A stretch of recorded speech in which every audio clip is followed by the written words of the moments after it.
Hello po sa inyong lahat mga ka-crypto. Ako po si Pinoy Crypto Trader at sa video na ito ay atin pong pag-uusapan ang tungkol dito kay XRP. Kung saan ay meron na pong isang pundit or crypto expert dito ang nakapagsabi sa kung ano ang magiging kalagayan ni XRP sa hinaharap or sa future. Kung saan ay ayon po sa kanya ay magagawa daw pong akyatin ni XRP ang presyong $10,000. Napakataas po ito na presyo.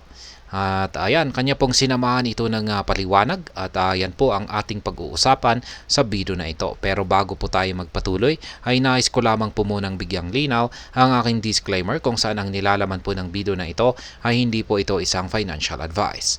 For education and information purposes lamang po ang layunin nito.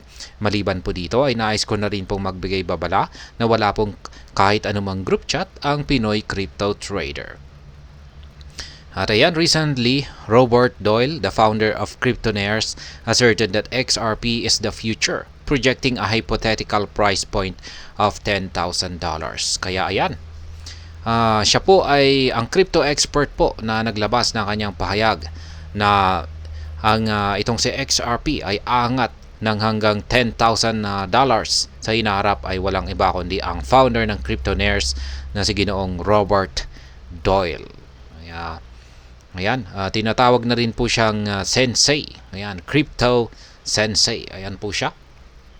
Ayan. At ang kanyang bold claim dito ay itong si XRP ay patungo raw po sa napakatindi or napakataas na presyong $10,000. Pero ayan, isang labang itong isa kaya itong wishful thinking lamang or may ito nga ba ay may parang mataas na posibilidad na magkatotoo.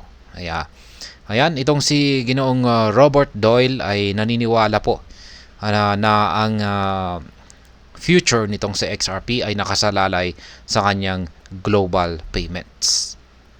Ayan, nagbigay po siya ng highlight na kailangan po ng isang reliable na settlement asset. Ayan, na independent po sa isang single currency na katulad ng US dollar. Lalong-lalo na po sa mga bansa na yan kasapi ng BRICS. Yan po yung Brazil, Russia, India, China at South Africa. Kasi si XRP ay meron po siyang mabilis na transaction speed at mababa na low transaction fee. Kaya siya po ang isang malakas or na contender para sa katungkulan na ito. Ayan. Yung mga export, itong si Ginoong Robert Doyle ay hindi lamang po siya ang bullish dito kay XRP. Marami na rin pong ibang mga eksperto dyan na pareho po sila ng pananaw. Ayan, itong si Ripple ay meron po siyang patuloy na lumalagong partnership sa mga financial institution at isa po itong magandang sinyales para sa paglago ng kanyang adoption at saka sa kanyang settlement market. At karagdagan pa rito ay ang kanyang potential para sa tokenization market nito.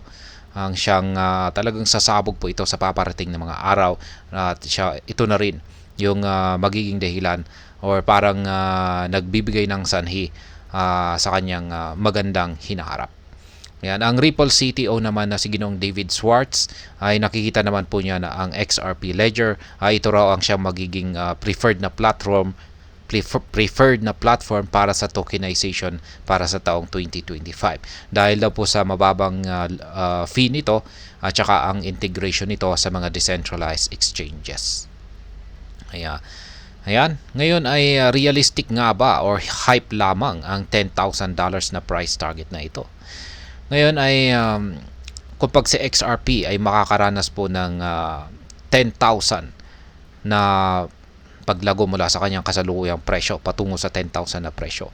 Ayan po ay katumbas ng 1.8 million %. Yan na paglago or ROI. Kaya kung pag nangyari na rin ito, yung kanyang market cap ay sasabog at aabot malapit po sa $100 trillion. Kaya may mga kritiko na nagsasabi na napaka-unrealistic po nito or malayo po ito sa katotohanan. Kaya, ayan, si XRP nga ba ay patungo sa $10,000. Ngayon ay napakaaga pa para masabi natin. Hindi pa tayo nakakasiguro kung meron nga ba talagang kakayahan si XRP na ang anakyatin ang ganito kataas na presyo. Pero ayan, itong si XRP ay totoong meron naman po siyang potensyal pagdating sa mga payments at saka tokenization markets. Ayan, ngunit yung $10,000 na presyo ay mukhang napakataas po ito na kanyang akyatin, na kanyang aakyatin. Dulot lamang ng mga yung kanyang magandang fundamentals dito.